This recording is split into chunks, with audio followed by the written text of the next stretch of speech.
Kag sa numero 1 sa mga balita, subong nga adlaw.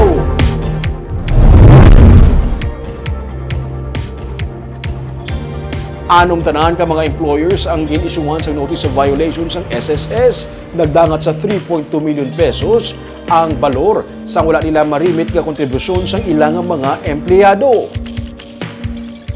Anom ka mga commercial establishments ang inserbihan sa notice of violations sa katapos ang SSS race team sa Bacolod, Dalisay kag Silay humalin sa Martes kag Miyerkules nga adlaw. Kabahin diri ang isa ka drugstore, eskwelahan, retail store, wholesale store, furniture shop kag gas station nga wala nagarimit sang contribution sang ilang mga empleyado. Sa record sang SSS, may 118 tanan ka mga empleyado ang wala maka-avail sang ilang SSS benefits bangod sa kapaslawan sang ilang mga employers nga mag-remit sang ilang contribution.